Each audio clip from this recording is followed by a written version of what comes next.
আসসালামু আলাইকুম রহমতুল্লাহ। জুলাই যোদ্ধারাই বলে দিচ্ছে যে তারা যুদ্ধের পরিবর্তে কি করে ফেলেছে। মানে সেটা যে যুদ্ধ ছিল না, সেটা অন্য কিছু ছিল, সেটা তাদের মুখ থেকেই প্রকাশ হয়। জুলাই যুদ্ধ করে বাংলাদেশের দ্বিতীয় স্বাধীনতা নিয়ে এসে যদি এখন আপনাদের কান্নাকাটি করতে হয়, এবং আপনাদের সরকারই তো ক্ষমতায় বসে আছে, এবং আপনাদের পরবর্তীতে আওয়ামী লীগের অনুপস্থিতিতে যারা ক্ষমতায় আসবে তারাও তো আপনাদেরই সহযোদ্ধা বা আপনাদেরই সাথে তারা ছিল।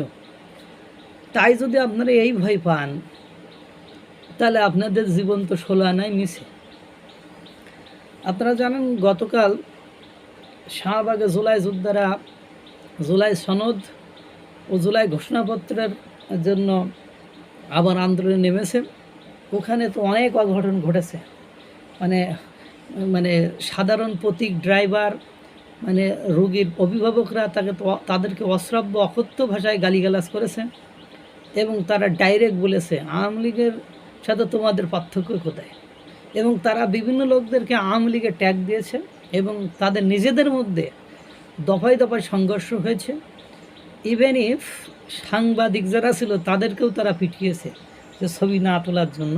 তারপরে আবার গভীর রাতে লাল কার্পেট বিছায়ে, মানে কার্পেট না, ওই যে ওদের তো আর কার্পেট জুটবে না, ওই যে ত্রিপল বিছায়ে তার উপরে বসে দেখলাম হয়তো বা নীলক্ষেতের সেই ভুনা খিচুড়ি, মানে গরুর গোশের ভুনা খিচুড়ি খাচ্ছে, এটাও দেখলাম। যাই হোক, যেটা বলছিলাম, সেখানে উপস্থিত এক মানে জেনজির নারী যোদ্ধা সে প্রায় কাঁদিয়া দেয়। সে বলছে যদি আওয়ামী লীগ ফিরে আসে, জুলাই সনদ আর জুলাই ঘোষণাপত্র না হয়, বা সংবিধানে আমাদেরকে জুলাই যোদ্ধা হিসাবে স্বীকৃতি না দেওয়া হয়, আওয়ামী লীগ যদি ফিরে আসে, তাদের কাছে আমাদের তালিকা আছে, আমাদেরকে পাখির মতো ধরে ধরে ধরে ধরে গুলি করবে। এই যে কথা, আপনি দেশের জন্য কাজ করেছেন, দেশের মঙ্গলের জন্য কাজ করেছেন, তখনও বলেছেন মানে আমরা জীবন বাজি রেখে যুদ্ধ করতে গিয়েছিলাম। আমার তো মনে হয় ওনারা জীবন বাজি রেখে যুদ্ধ করতে যাননি। ওরা গেছিলেন হলো যাচ্ছিলেন কোনো কারণে, দেখতে গেলে কী হয়েছে, দেখতে যেই মনে করেন কুয়ায় পড়েছে, বিষয়টা এরকমই হয়েছে। মানে দেখতে যে কুয়ায় পড়েছেন, বিষয়টা এরকমই হয়েছে। না না, এটা নিয়ে এত কান্নাকাটি করার কিছু নেই। আর আপনারা তো মনে করেন যে আপনারা মানে মাস্টারপিস বা গুড ডিড মানে করে ফেলেছেন, ভালো কাজ করে ফেলেছেন।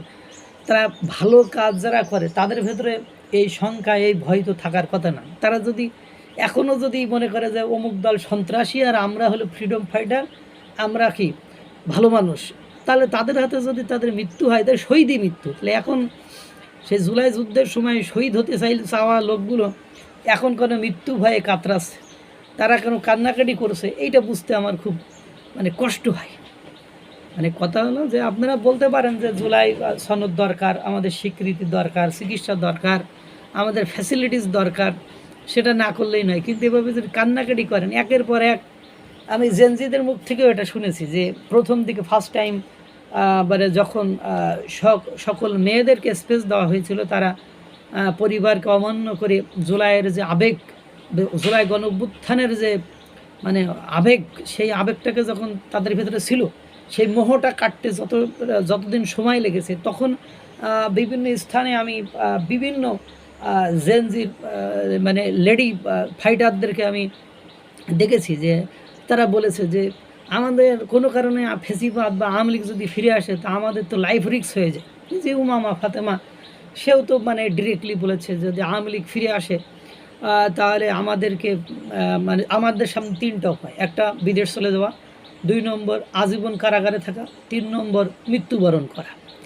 মানে হাসনাত আবদুল্লাহ তার ফেসবুক পোস্টে যে ফ্যাসিবাদের ফিরে আসা বা তার মানে হলো আমাদের ফাঁসির দড়ি কাছে চলে আসা।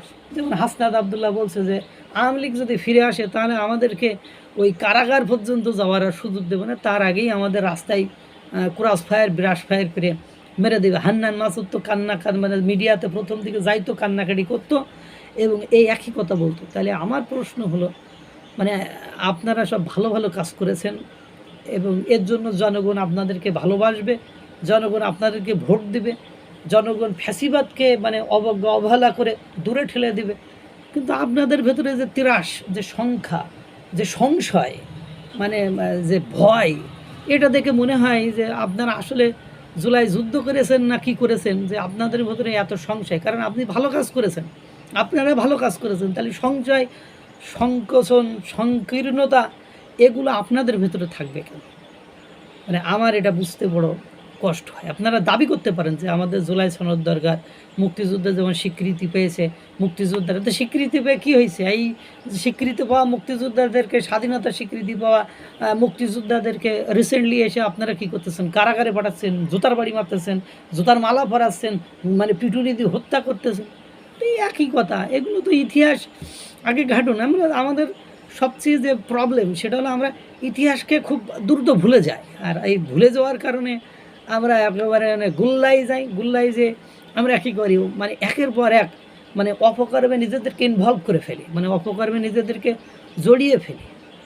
আসলে অতীতগুলো মনে রাখেন, অতীতগুলো স্মরণ করেন যে আপনাদের সে বড় ফাইটার যারা, মানে ফ্রিডম ফাইটার, মানে পাকিস্তানের ওই হানাদার বাহিনীদের কাছ থেকে যারা যুদ্ধ করে, মুক্তিযুদ্ধ করে এই দেশকে উপহার দিয়েছে, স্বাধীনতা দিয়েছে, তারাও তো একসময় আপনাদের মতো সম্মানই ছিল। তাদেরকে এখন সম্মানের কোন জায়গায় নিয়ে আপনারা ফেলেছেন?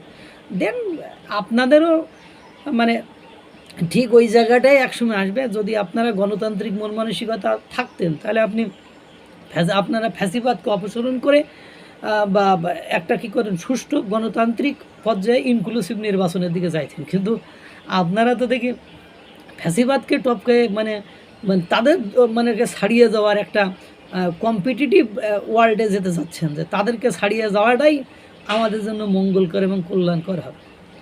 এগুলো করে লাভ নেই রে ভাই। আল্লাহ তাআলা সকলকে ভালো রাখুক, সুস্থ রাখুক। আসসালামু আলাইকুম ওয়া রাহমাতুল্লাহ।